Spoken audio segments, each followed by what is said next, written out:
नमस्कार, माझ्या आणखीन एका नवीन ब्लॉगमध्ये स्वागत आहे. तर आपण परत एकदा निघालोय पिंपरीला आणि परत एकदा पिंपरीला जायचं कारण म्हणजे 30 ऑगस्टला जो हनुमान मंदिराच्या कलशारोहणाचा कार्यक्रम आहे. तर त्याच 30 ऑगस्टला आम्ही माहेर वाशिनींसाठी साड्या घेतल्यात, 250 साड्या घेतल्यात. त्याच आम्ही ठेवायला तिथे निघालोय आणि त्याचबरोबर हनुमान मंदिरालाही रंग द्यायचं चाललंय, तेच आम्ही बघायला निघालोय. तर आम्ही सगळीच फॅमिली निघालोय. मी, माझे मामा, मामी वगैरे सगळेच निघालोय. 10 ते 15 लोक आहे आम्ही. आता आपण आहे माझ्या आईच्या मैत्रिणीच्या घरी आलोय. आता आईस्क्रीम खाऊन निघूया. आता आपण पिंपरीला चाललेलो आहोत.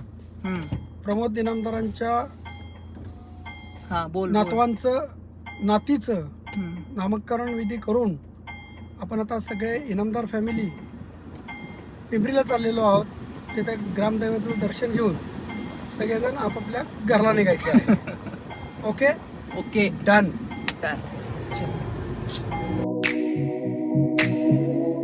आणि इथं तुम्ही बघू शकता मेन पिंपरी गावाची कमान आहे. इथून आत गेले की पिंपरी सुरू होते आणि इथं आहे ते हनुमान मंदिर आहे, जे मगाशी मी तुम्हाला सांगितलं. ही आहे ते वाड्याच्या मागची बाजू आहे. मी बहुतेक तुम्हाला मागच्या व्हिडिओमध्ये वाड्याच्या मागची बाजू दाखवली नव्हती. आणि हे तुम्ही बघू शकता की या सगळ्या 250 साड्या ज्या की फॉर्च्युनर मधनं वरून आणल्यात, त्याच आता काढायची तयारी सुरू आहे. 30 तारखेला इथे खूप मोठा गावात कार्यक्रम आहे. मी त्याचा ब्लॉग बनवणार आहे, मोठा ब्लॉग, ते बघायला विसरू नका. आणि तिथं आहे ते त्या कार्यक्रमाला संभाजी भिडे गुरुजी पण येणार आहे. तर चला आपण तुम्हाला थोडंसं वाडा दाखवूया. हे जे तुम्हाला समोर दार दिसते ते वाड्याच्या मागचं दार आहे. आणि थोडंसं दारात आत गेले की तुम्हाला मध्ये मोकळा स्पेस दिसत असेल. हे म्हणजे तुम्ही समजू शकता की हे अंगण आहे छोटंसं मागच्या दाराचं. आणि त्याचबरोबर तुम्ही समोर बघू शकता ते समोर आहे ते किचन आहे. मागच्या दारात तुम्ही आत गेला की हे तुम्हाला किचन दिसेल. आणि हे तुम्हाला सरळ समोर दिसतंय ते मधल्या खोलीचं दार आहे. आणि हे बघा, हे साड्या भरायचं काम सुरू आहे. जे 250 साड्या तुम्हाला मागाशी म्हटलं, ते 250 साड्यांचं हे सगळं भरायचं काम सुरू आहे कपाटामध्ये. मी साड्या इथे बाळू काकांना देतोय काढून. बाळू काका कपाटात ठेवतायत साड्या. आणि मी कामाला लागलेलोच होतो त्याबरोबर आहे बघा, माग बघू शकता सगळी कामाला पण लागली. आणि इथे तुम्ही बघू शकता की ही आहे ती हर्षिता मामी आणि ही आहे ती योगिनी मामी, दोन्ही माझे सख्या मामे आहे. आणि मी तुम्हाला मागाशी म्हटलं की मधली खोली हीच ती खोली आहे मधली. आता सगळ्यांचं आहे ते काम झाले, निवांत गप्पा मारत बसले जात. आणि माझ्या साईडला जो उभा आहे तो हा माझा सक्का मोठा मामा आहे, कोमू मामा. तोपर्यंत मला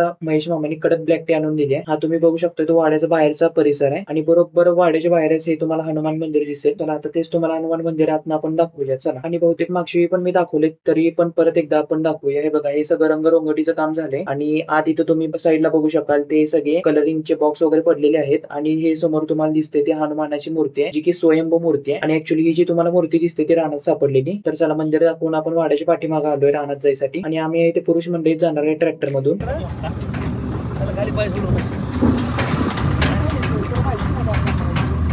आणि हा तुम्हाला सक्का माझा छोटा मामा दिसत असेल, वैभव मामा. हाय. तर रानात मी निघालोय म्हणजे चिरावेटाच्या 2 खोल्या बांधल्यात, तेच आम्ही बघायसाठी निघालोय. ही एक खोली आहेत, आत आपण तुम्हाला दाखवूया. हे बघा, ही एक तुम्हाला खोली दिसते आणि खोल्या खूप मोठ्या आहेत. आणि त्याचबरोबर पलीकडची एक खोली आहे. आणि 2 खोल्यांच्या बाहेर बघाल तर लगेच विहीर पण आहे तुम्हाला. आणि हे बघा, ही तुम्हाला दिसते ती पलीकडची खोली आहे. एकदम इथं गार आहे. बाकी मला हे सगळं बांधकाम आवडलं, एकदम भारी झालंय. आणि हा ब्लॉग आवडला असेल तर प्लीज सबस्क्राईब करा.